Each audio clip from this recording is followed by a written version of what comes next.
नमस्कार, मैं हूं आंचल सिंह और आप सभी का स्वागत है हमारे चैनल पर। महाराष्ट्र से बड़ी खबर आपको बता दें कि उद्धव सरकार को कोर्ट से बड़ा झटका लगा है, क्योंकि रिपब्लिक भारत का जो पत्रकार था जिसे महाराष्ट्र सरकार ने गिरफ्तार किया था उसे जमानत मिल गई है। 6 दिन के गिरफ्तार किए हो गए और जिस तरीके से महाराष्ट्र सरकार उन पर दबाव बना रही थी, पुलिस किस तरीके से उनसे ये पूछताछ कर रही थी कि कौन सी वो स्टोरी बना रहे हैं, क्या कुछ वो करने वहां पर गए थे और किस तरीके से दबाव बनाकर उनसे ये पूछा जा रहा है कि रिपब्लिक भारत आखिर जो खुलासे कर रहा है किस तरीके से, उसके पास जो सोर्स आ रहे हैं वो कहां से और कैसे आते। अब इन सब चीजों को लेकर महाराष्ट्र सरकार उस पर दबाव बना रही थी। 6 दिन से उनकी गिरफ्तारी हो चुकी थी और जमानत नहीं मिल रही थी। अब कोर्ट ने उनको जमानत दी है और इससे पहले आपने देखा कि किस तरीके से जो नौसेना के पूर्व अधिकारी हैं उन पर अटैक होता है और 4 घंटे के अंदर उन्हें जमानत मिल जाती है जो लोग उन पर अटैक करते हैं। लेकिन एक पत्रकार जो खोजी पत्रकारिता करने के लिए जाता है और वो बड़े बड़े जो खुलासे कर रहा है रिपब्लिक भारत, इसको लेकर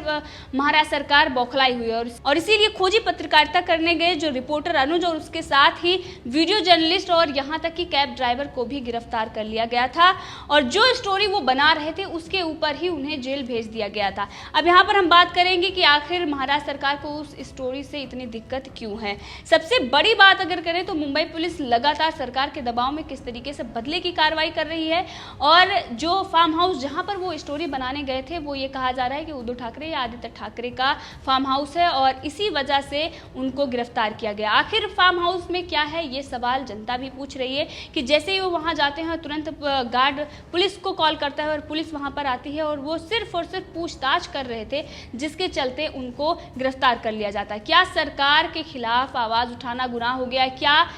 सरकार या किसी बड़े राजनीतिक पार्टी के जो नेता हैं उनके यहाँ पर क्या पूछताछ या किसी भी प्रकार की जानकारी मीडिया नहीं ले सकती है? अगर ले सकती हो और ये उनका हक भी है, लेकिन किस तरीके से महाराष्ट्र सरकार ने उन्हें जेल भिजवाया और रिपब्लिक भारत के पत्रकार अनुज जो स्टोरी करने उद्धव ठाकरे के फार्म हाउस पर गए थे, उसके बाद पुलिस ने उन्हें जबरदस्ती गिरफ्तार करके जेल भेज दिया था। यहाँ तक कि पुलिस ने वारंट तक इशू नहीं किया और जबरदस्ती उनको जेल भेजा है। अनुज के साथ उनके कैमरा पर्सन और यहाँ तक कि कैब ड्राइवर को भी पुलिस ने जेल भेजा। जेल में पुलिस लगातार अनुज को प्रताड़ित करती आ रही है और उनसे पूछताछ कर रही है कि सूत्रों के आधार पर वो यहाँ पर स्टोरी करने आए थे, यानी कि पुलिस सरकार के दबाव में ये जानने का प्रयास कर रही है कि वो कौन सा सूत्र है जो लगातार महाराष्ट्र सरकार की गलतियों को उजागर कर रहा है। हालांकि अब कोर्ट में तीनों की जमानत दे दी है और तीनों पर कोई रोक नहीं है, लेकिन ये जो महाराष्ट्र सरकार जानना चाहती है कि कौन से सूत्र हैं जिनके हवाले से रिपब्लिक भारत को खबरें मिल रही हैं और वो बड़े बड़े खुलासे कर रहा है, उस सूत्र तक महाराष्ट्र सरकार पहुंचना चाहती है। क्योंकि आपने देखा कि सुशांत सिंह राजपूत मामले में रिपब्लिक भारत ने बड़े बड़े खुलासे किए हैं। दिशा साल्यान मामले में भी वो पहले दिन से ही हम ये कहते आए हैं कि किस तरीके से ये सुशांत सिंह राजपूत की जो मौत हुई है उससे ये कहीं ना कहीं इसमें दोनों एक दूसरे से रिलेटेड हैं और रिपब्लिक भारत भी यही कहता है। लेकिन अब महाराष्ट्र सरकार इससे डरी हुई है और इसीलिए वो लगातार इस पर पत्रकारों पर दबाव बना रही है, डराने धमकाने की बात कर रही है। आपने देखा किस तरीके से अर्णव गोस्वामी के खिलाफ प्रस्ताव लाया गया और उसमें ये कहा गया कि विशेष अधिकार हनन प्रस्ताव लाया गया है और अर्णव गोस्वामी जो उद्धव सरकार से सवाल पूछ रहे हैं वो गलत है, जबकि पत्रकार स्वतंत्र होता है और कितने सारे पत्रकार हैं जो प्रधानमंत्री नरेंद्र मोदी और केंद्र की जो सत्ता है उससे आए दिन रात सवाल पूछते रहते हैं। अगर वो ऐसा ही करती तो यही है कांग्रेस, जहां महाराष्ट्र में उनकी सरकार है जो ये कहते हैं कि लोकतंत्र और संविधान को खतरा है। जो लोकतंत्र का चौथा स्तंभ है मीडिया, उसको दबाने और डराने की कोशिश की जा रही है। लेकिन महाराष्ट्र में कांग्रेस खुद सत्ता में होकर इस तरीके से काम कर रही है। वहीं पर अर्णव गोस्वामी पर हमला होता है, इसी के साथ उनसे पुलिस पूछताछ भी करती है। पत्रकारों पर किस तरीके से वो कार्रवाई कर रही है, इस तरीके से पत्रकारों की आवाज को दबाया जा रहा है महाराष्ट्र में। और इसी के चलते अगर आपको बताएं तो ये जो खूबसूरत टूरिस्ट स्पॉट है रिपब्लिक भारत के पत्रकार अनुज को जहां पर कैमरामैन के साथ गिरफ्तार किया गया है, ये कहा जा रहा है कि ये उद्धव और आदित्य ठाकरे का ही फार्म हाउस है और यहाँ पर कुछ ऐसी चीजें गतिविधियां हुई हैं। सुशांत सिंह राजपूत मामले में इससे कुछ ना कुछ ऐसी चीजें हैं जहां से यहाँ पर सुराग मिल सकते हैं और इसी वजह से जो सूत्र के कहने पर वो इन्वेस्टिगेशन करने गए थे उसके चलते ही महाराष्ट्र सरकार ने ये कदम उठाया है, क्योंकि उनको इस बात बात का डर है। इसी के साथ अगर बात करें तो जो फार्म हाउस और इस पूरे मामले को लेकर दिशा साल्यान की मौत से भी ये जोड़ा जा रहा है और दिशा साल्यान की मौत की जांच ही सीबीआई इसी वजह से कर रही है क्योंकि पहले दिन से ही ये साफ हो गया था कि दिशा साल्यान की मौत होती है, उसके बाद सुशांत सिंह राजपूत की मौत हो जाती है और कई पार्टियों का भी जिक्र होता आ रहा है। लेकिन अब उन पार्टियों का रिया चक्रवर्ती ने भी खुलासा किया था कि किस तरीके से उसमें ड्रग्स का इस्तेमाल होता था और कई ऐसी पार्टियां रखी जाती थी जिसमें सुशांत सिंह राजपूत और कई सारे जो बड़े बड़े सुपरस्टार हैं वो शामिल होते थे। और वहीं पर दूसरी तरफ नीतीश राणे जो बीजेपी के नेता हैं उन्होंने भी बड़ा खुलासा किया है दिशा साल्यान की मौत को लेकर। रोहन रॉय जो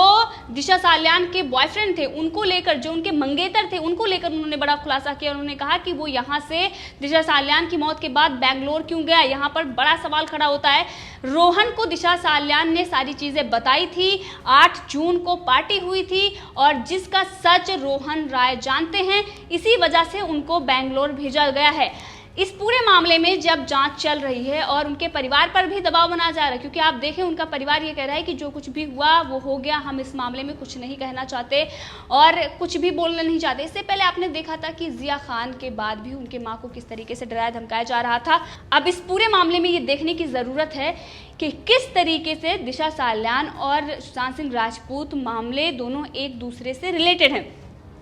क्योंकि 8 और 13 तारीख को 2 पार्टियां होती हैं। 8 को जो पार्टी होती है उसके बाद दिशा साल्यान की मृत्यु हो जाती है, 13 तारीख को होती है जो पार्टी, उसके बाद सुशांत सिंह राजपूत की मृत्यु हो जाती है। इसी के साथ नीतीश राणे ने ये भी बताया कि उनके पास ऐसे सबूत हैं जो बड़ा खुलासा हो सकता है जिससे, और रोहन रॉय के पास ऐसी चीज़ें हैं जिससे ये पूरा जो केस है वो बदल सकता है। मुंबई पुलिस किसी एक को बचाने के लिए इस तरीके से पूरे मामले में गलत चीज़ें वो रख रही थी क्योंकि आपने देखा एक तरीके से आत्महत्या बता दी गई। वहीं पर 8 जून को पार्टी होती है जिसके बाद दिशा साल्यान की मृत्यु होती है और जो उनका पोस्टमार्टम होता है वो 11 जून को होता है। और रोहन रॉय और उनके दोस्त हैं वो ये कहते हैं कि दिशा साल्यान की शव यात्रा में वो शामिल होने जा रहे हैं 9 को, तो फिर 11 को फिर किस बात का पोस्टमार्टम होता है, यही सवाल नीतीश राणे ने उठाए। उन्होंने कहा कि बहुत ऐसी चीज़ें हैं जिससे बड़े बड़े खुलासे हो सकते हैं। जो पार्टी हुई थी उसमें 2 सुपरस्टार, एक बिल्डर और एक नेता शामिल हुए थे। रोहन अगर नहीं आता है तो मैं इस बारे में खुलासा करूंगा। इसी के साथ उन्होंने बताया कि पार्टी में क्या कुछ हुआ था और दिशा साल्यान ने क्या कुछ रोहन रॉय से बताया था। रोहन रॉय को आकर सामने रखना चाहिए, उनको डरना नहीं चाहिए अगर वो इसमें पाक साफ हैं। और अगर रोहन रॉय खुद से नहीं आते तो पुलिस को इस मामले में जांच करनी चाहिए, उनसे पूछताछ करनी चाहिए। रोहन रॉय अपने आप को इस पूरे मामले से दूर रख रहे हैं क्योंकि इसमें बड़े नेता का नाम सामने आ रहा है। क्योंकि हमने आपको पहले भी बताया कि किस तरीके से सुपरस्टार से लेकर नेता और बिल्डर भी उस पार्टी में शामिल हुए थे जिसके बाद इस पूरी घटना को अंजाम दिया गया है। और सवाल यहाँ पर ये खड़ा हो रहा है कि नीतीश राणे को जब ये पता है और वो जल्द ही इस बारे में खुलासा कर सकते हैं क्योंकि वो रोहन रॉय का इंतजार कर रहे हैं कि वो आकर दिशा साल्यान के साथ जो कुछ भी हुआ उसको मीडिया में बताएं या फिर पुलिस उनसे पूछताछ करे और वो पुलिस को बताएं। लेकिन सीबीआई इस पर जांच कर रही है और एनसीबी जो बड़े बड़े खुलासे कर रही है और ये जो पूरा ड्रग्स मामला है उसमें भी एनसीबी जांच कर रही है। अब चीजें धीरे धीरे सामने आ रही हैं और दिशा साल्यान की जो मृत्यु हुई थी उसके बारे में कई सारी थ्योरियां आई थी, लेकिन अब जो नीतीश राणे ने बड़ा सबूत होने का ये दावा कर दिया है, अब इससे पूरा मामला पलटता दिख रहा है क्योंकि अभी तक महाराष्ट्र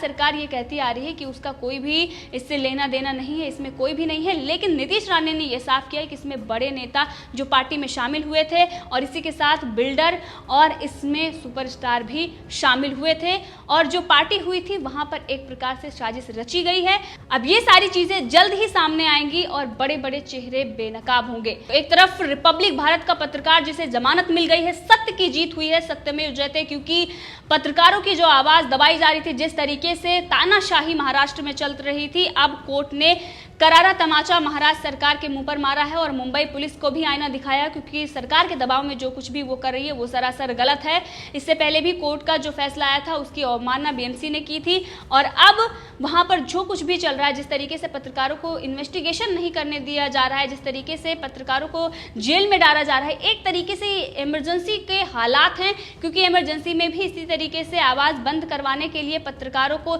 जेल में डाला जा रहा था। किस तरीके से मीडिया हाउस की लाइट तक काट दी गई थी ताकि वो जनता तक बातों को पहुंचा ना पाए और इसीलिए महाराष्ट्र में अब जब सुशांत सिंह राजपूत मामले में बड़े बड़े और रोज खुलासे हो रहे हैं, तब महाराष्ट्र सरकार ये